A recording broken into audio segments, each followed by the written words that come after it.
Assalamualaikum warahmatullahi wabarakatuh. Nama saya Ahmad Zakaria dari Prodi Manajemen, NIM 2001010114 dengan mata kuliah Matematika Bisnis. Di sini saya akan membahas studi kasus yang diberikan kepada dosen dan saya disuruh mengerjakannya dalam bentuk video. Kemudian saya ingin mengulas atau membahas dari studi kasus yang diberikan oleh dosen untuk dikumpulkan ke classroom.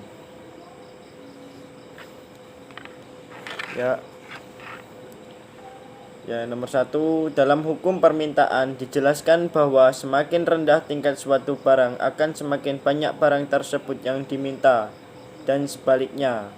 Mengapa pada saat hari raya harga-harga semakin naik tetapi permintaan juga semakin bertambah? Jelaskan mengapa. Di sini saya akan menjelaskan kenapa pada waktu hari raya perekonomian kembali meningkat seperti kebutuhan sembako dan lain sebagainya. Di sini saya akan mengulas mengapa, kemudian jelaskan. Jadi begini, elastisitas dalam ekonomi merupakan suatu tingkat kepekaan pada perubahan jumlah suatu barang akibat adanya perubahan dari faktor-faktor yang lainnya. Kita bisa bedakan menjadi 3 penyebab dari adanya perubahan dan kuantitas barang, baik barang yang diminta atau yang ditawarkan. Kemudian diantaranya harga barang itu sendiri atau harga barang lain, income atau pendapatan. Kemudian berkaitan dengan 3 poin di atas, terdapat 3 macam elastisitas yang perlu kita ketahui, yaitu 1. Elastisitas harga atau price elasticity. Elastisitas harga permintaan mengukur persentase perubahan jumlah barang yang diminta terhadap persentase perubahan harga barang itu sendiri. Kemudian nomor 2, elastisitas pendapatan atau income elasticity of demand. Elastisitas pendapatan adalah perubahan dalam permintaan sebagai dari perubahan dalam pendapatan.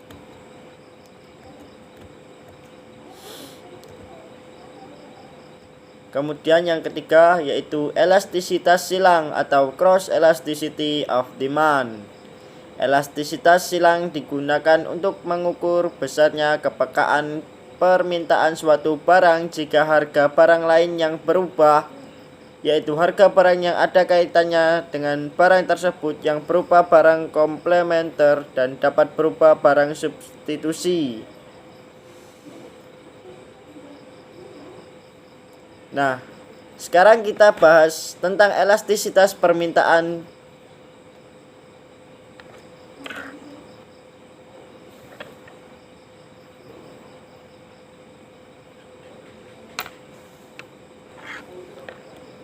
Nah, sekarang kita akan bahas tentang elastisitas permintaan dan elastisitas penawarannya. Elastisitas permintaan merupakan pengaruh terhadap perubahan harga pada besar atau kecilnya jumlah barang yang diminta. Bisa diartikan juga sebagai persentase perubahan kuantitas barang yang diminta dengan persentase perubahan harga barang itu sendiri. Misalnya gini, di sebuah pasar di bulan puasa menjelang lebaran, seorang pedagang sapi menjual dagingnya seharga 130.000 per kilo. Dengan harga tersebut, jumlah permintaan daging sebesar 3.000 kilo atau 3 ton. Kemudian pedagang merasa harga tersebut terlalu mahal. Akhirnya pedagang menurunkan harga menjadi 110.000 per kilo dengan barang alternatif pengganti atau bisa disebut barang substitusi makin banyak jumlahnya dengan adanya kemajuan teknologi. Contohnya, dulu pengganti nasi adalah jagung dan singkong. Kemudian karena adanya kemajuan teknologi, menu pengganti nasi menjadi banyak jenisnya seperti roti, gandum, dan oatmeal. Ada yang suka makan roti, gandum, atau oatmeal enggak nih, teman-teman? Pendapatan masyarakat meningkat. Pasti kalian suka berbelanja di toko online kan? Sering dengan berjalannya waktu, toko online menjadi semakin populer. Ya, dengan adanya toko online, setiap orang yang memiliki akses ke internet berkesempatan menjadi wirausaha. Kemudian saya akan menjelaskan tentang studi kasus yang kedua, yaitu apakah dengan adanya kemajuan teknologi akan berpengaruh terhadap hukum permintaan? Ya, di sini saya akan menjawab dari studi kasus nomor 2 tersebut. Peran kemajuan teknologi terhadap permintaan. Jadi gini squad, kira-kira apa saja ya peran kemajuan teknologi terhadap permintaan?